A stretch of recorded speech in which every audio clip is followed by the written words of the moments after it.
अस्सलाम वालेकुम and welcome to you हम टीवी। गलती ड्रामे की अगली किस्त का प्रोमो आ चुका है। जैसा कि हमने देखा कि साद ने कुरान पाक पर हाथ रखकर झूठी कसम खाई है और हम सब जानते हैं कि ज़ैतून बेगम ने अपनी औलाद की तरबियत कैसी की है। इसने कभी अपनी औलाद को बताया ही नहीं होगा कि अल्लाह की किताब कुरान पाक है और इसकी झूठी कसम खाने वालों पर अल्लाह का अजाब है। हम सब मुसलमान हैं और हमारे मजहब में 3 बार तलाक कहने के बाद किसी माफ़ी की कोई गुंजाइश नहीं। इसने सिर्फ अपनी बेटियों को दूसरों की ज़िंदगी को अजाब करना और अपने शोहरों को काबू करना सिखाया है और आज नतीजा इसके सामने है कि सब के सब बर्बाद हुए बैठे हैं, सिवाय सुहेल के जिसे वक्त पर अकल आ गई और आखिर को बोल ही पड़ा अपनी माँ के सामने कि आपकी वजह से ये सब कुछ हुआ, आपने बर्बाद कर दी है अपने सारे बच्चों की ज़िंदगी। साद साहब भी जो ज़हरा से बार बार माफ़ी मांग रहे हैं कि इन्हें माफ़ कर दे और इनकी ज़िंदगी में वापस आ जाए।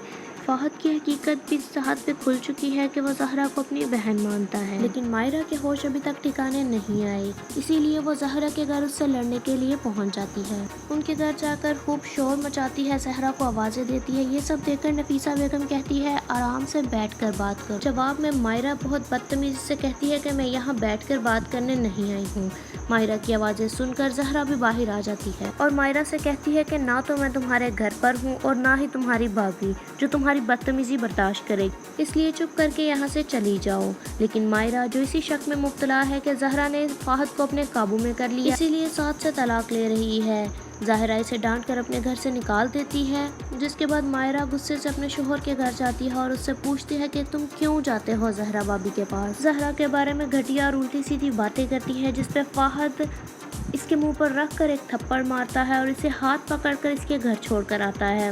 मायरा खूब चीखती चिल्लाती है कि अम्मी इसे रोके, फ़हद को ना जाने दे, लेकिन वो इसे छोड़कर जा चुका है। ज़ैतून बेगम माहिरा की वजह से पहले ही बहुत परेशान है कि ऐसे में साद रोता तड़पता अपनी माँ के पास आता है और कहता है कि माँ तो अपनी औलाद के लिए खुद को बर्बाद कर लेती हैं, आप कैसी माँ हैं, आपने मेरी ही खुशियाँ बर्बाद कर दी। साद रो रो कर अपनी तमाम गलतियों का मलबा अपनी माँ पर डाल रहा है। वो दंता बहरा था जो इसे कुछ समझ नहीं आया। बंद कमरे में जब पैसों की वजह से तलाक दी तो क्या माँ ने कहा था, या जब फ़हद के साथ देखा और तलाक दी तो क्या तब भी माँ ने कहा था। साद जैसे लड़के खुद को बर्बाद कर लेते हैं, क्या फ़ायदा लड़कों की इतनी पढ़ाई का, कॉलेजेस यूनिवर्सिटियाँ जाने का, जब अपने दिमाग से सोचना ही नहीं। साद एक बार फिर खुद को कमरे में बंद कर लेता है, कमरे में पड़ी चीज़ों को तोड़ता है, साइड टेबल पर पड़े ग्लास को फेंकता है, ग्लास के टूटे कांच को उठा कर देखता है। हो सकता है अपनी कलाई पर मार कर खुदकुशी की नाकाम कोशिश करे कि शायद ये सब के बाद ज़ाहिरा मान जाए। इधर ज़ैतून बेगम ज़हरा के घर पहुंच जाती हैं और उससे जाकर कहती हैं ख़त्म करो अब ये किस्सा और चलो चुपचाप अपने घर। ज़हरा वापस तो जाने वाली नहीं, लेकिन साद को खुलानामा बेचकर इस किस्से को ज़रूर ख़त्म कर देगी और अपने बेटे की बर्बादी पर उसे यूँ तड़पता रोता देखकर शायद ज़ैतून बेगम को कुछ अकल आ जाए।